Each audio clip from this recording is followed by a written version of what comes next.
નમસ્કાર ખેડૂત મિત્રો, ખેડૂત પરિવારમાં આપનું હાર્દિક સ્વાગત છે. આજે હું તમને આ ખેડૂત પોર્ટલનો નવો નિયમ 2024-25માં જે થઈ રહ્યો છે તેના વિશે માહિતી આપીશ. કયા કયા સાધનોમાં કેવી રીતે અરજી કરવી, પદ્ધતિ 1 અને પદ્ધતિ 2 મુજબ સબસિડી મેળવવા માટે નવા નિયમ માટે જો આ માહિતી.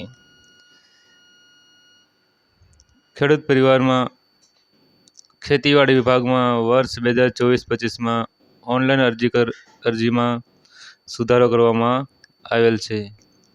આ નવી રીત અને નવા નિયમ મુજબ આપણે જોઈશું. સરકારના પરિપત્ર મુજબ પદ્ધતિ 1 અને પદ્ધતિ 2 મુજબ અરજી કરવાની રહેશે. પદ્ધતિ 1 મુજબ જોવા જઈએ તો પરિપત્રમાં જણાવેલ ઘટકો માટે પદ્ધતિ 1માં જણાવેલ ઘટકો જૂની સિસ્ટમ મુજબ, જેમાં પહેલાં અરજી કરવાની, પાસ થઈ આવે, પૂર્વ મંજૂરી હુકમ મળે પછી ખરીદી કરવાની રહેશે. જ્યારે પદ્ધતિ 2માં પદ્ધતિ 1 સિવાયના તમામ ઘટકો પદ્ધતિ 2માં આવશે, જે નવી સિસ્ટમ મુજબ રહેશે.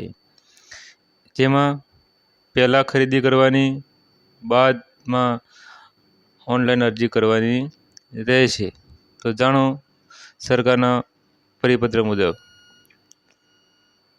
ખેતી નિયામકશ્રીની કચેરી ગુજરાત રાજ્ય ગાંધીનગર દ્વારા આ પરિપત્ર જાહેર કરવામાં આવેલ છે. વિષય વર્ષ 2024-25માં આ ખેડૂત પોર્ટલ પર અરજીઓ મેળવવા બાબત. ઉપરોક્ત વિષય અનુસંધાને જણાવવાનું કે વર્ષ 2024-25 માટે ખેતીવાડી ખાતાની સહાય યોજનાઓમાં વિવિધ ઘટકો માટે વર્ષ 2024-25માં સમાવિષ્ટ વિવિધ ઘટકો મુજબ ચાલુ બાબતની યોજનાઓ તેમજ નવી બાબતો માટેની નવી અરજીઓ મેળવવા યોજનાવાર ઠરાવ થયેથી આ ખેડૂત પોર્ટલ મોડાલિટી પદ્ધતિ 1 અને 2 મુજબ નીચે મુજબ ખોલવામાં આવશે.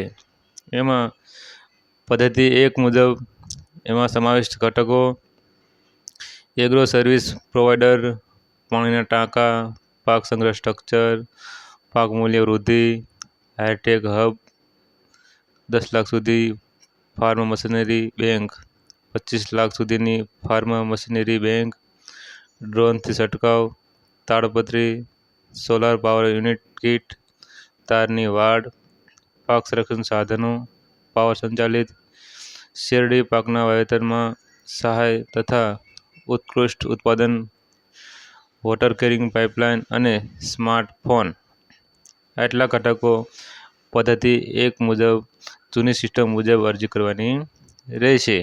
જેમાં કાર્ય પદ્ધતિમાં જોવા જઈએ તો એ ઉક્ત ઘટકોમાં નાણાકીય જોગવાઈની મર્યાદામાં અરજીઓ મેળવવામાં આવશે તથા તેની પૂર્વ મંજૂરી આપવાની રહેશે. નાણાકીય જોગવાઈ ઉપરાંતની જે તે ઘટકોની માંગણી ડિમાન્ડ ધ્યાને લઈ વધારાની અરજીઓ દિન 7 માટે પોર્ટલ થકી મેળવવામાં આવશે. આવી વધારાની અરજીઓ વેઇટિંગ યાદી તરીકે ગણાય છે. નાણાકીય જોગવાઈની મર્યાદામાં વેઇટિંગ યાદી ઓપરેટ કરવા માટે એપ્લિકેશન મેનુમાં વેઇટિંગ એપ્લિકેશન લિસ્ટમાં જઈ જરૂરિયાત મુજબની અરજીઓ મુખ્ય યાદીમાં લાવી શકાય છે. મંજૂરી આપ્યા બાદ સિવાયની વેઇટિંગની અરજીઓ વર્ષના અંતે રદ ગણાય છે. રાજ્યના તમામ ખેડૂતોને આ ઘટકોમાં સહાય મેળવવા માટે ઓનલાઈન અરજી કરી અરજીની નકલ પોતાની પાસે રાખવાની રહેશે. નાણાકીય જોગવાઈ મુજબ પૂર્વ મંજૂરી મળ્યા બાદ જ અરજીની નકલ સાથે જરૂરી સાધનિક દસ્તાવેજ ખેડૂતે સંબંધિત કચેરીએ મોકલવાના રહેશે. પદ્ધતિ 2 મુજબ પદ્ધતિ 1માં આવરી લીધેલ સિવાયના તમામ ઘટકો. ખાસ ધ્યાન રાખજો, જે પદ્ધતિ 1માં જે આવરી લીધા છે એ સિવાયના તમામ ઘટકો પદ્ધતિ 2માં લાગુ પડશે. જે તમને અહીં આપેલા છે એના સિવાયના તમામ જે ઘટકો છે એમાં નવી સિસ્ટમ મુજબ તમારે અરજી કરવાની રહેશે. આપણે પદ્ધતિ 1માં જોયું એ મુજબ જ બધા ઘટકો છે, તો આપણે તેનું વાંચન કરતા નથી. એમાં કાર્ય પદ્ધતિથી જોવા જઈએ તો પદ્ધતિ 2માં સમાવિષ્ટ સાધનો માટે ખેડૂતોને સાધનની ખરીદી કરી ત્યારબાદ આ ખેડૂત પોર્ટલ પર અરજી કરવાની રહેશે. આ ખાસ ધ્યાન રાખવાનું છે.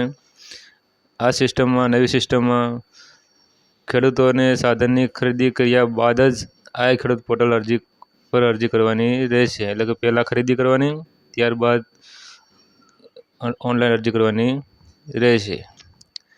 અરજીમાં ખરીદીની વિગતોની એન્ટ્રી કરવાની રહેશે તથા ખરીદીનું બિલ અપલોડ કરવાનું રહેશે. ખરીદી કર્યા બાદ ઓનલાઈન અરજી કરો ત્યારે તમારીમાં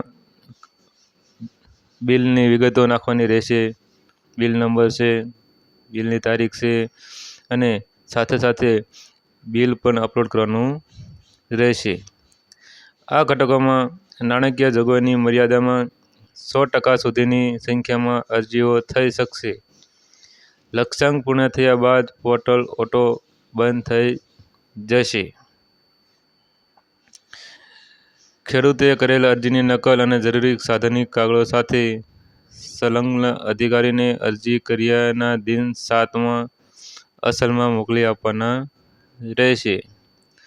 ખેડૂત તરફથી મળેલ અરજીઓને સીધી જ ક્લેમ રિસીવમાં જઈ અને અરજી રિસીવ કરવાની રહેશે.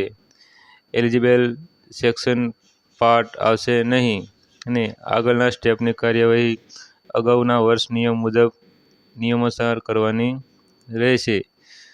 વધુમાં આ ખેડૂત પોર્ટલ પર વર્ષ 2024-25 માટે સામેલ આ ખેડૂત પોર્ટલ મોડાલિટી કાર્ય પદ્ધતિ 1 અને 2 મુજબ અમલ કરવાનો રહેશે. આ મુદ્દો માનનીય ખેતી નિયામક શ્રી દ્વારા મંજૂર કરેલ છે. આવી રીતે આપણે આ જે નવી સિસ્ટમ આવેલ છે તેનું ખાસ ધ્યાન રાખી અને અરજી કરવાની રહેશે. પદ્ધતિ 1માં આવરી લીધેલા સિવાયના તમામ ઘટકો પદ્ધતિ 2માં લાગુ પડશે. જેમાં ટ્રેક્ટર પાછળના સાધનો તમામ, રોટાવેટર, કલ્ટિવેટર, વાવણીઓ, આ તમામ સાધનો નવી સિસ્ટમ મુજબ, નવા નિયમ મુજબ અરજી કરવાની રહેશે. બોરની મોટર, આ તમામ ઘટકોની અરજી પદ્ધતિ 2 મુજબ, નવા નિયમ મુજબ અરજી કરવાની રહેશે. આભાર. આવા નવા વિડીયો જોવા માટે જોતા રહો અમારી યુટ્યુબ ચેનલ ખેડૂત પરિવાર. ખેડૂત પરિવાર ચેનલને સબસ્ક્રાઈબ કરો, શેર કરો, લાઈક કરો, જેથી શેર કરવાથી બધાને માહિતી મળી રહે છે. વિડીયોને નીચે જ લખેલું હશે સબસ્ક્રાઈબ, તેના ઉપર ક્લિક કરી અને સબસ્ક્રાઈબ કરવાનું રહેશે. આભાર.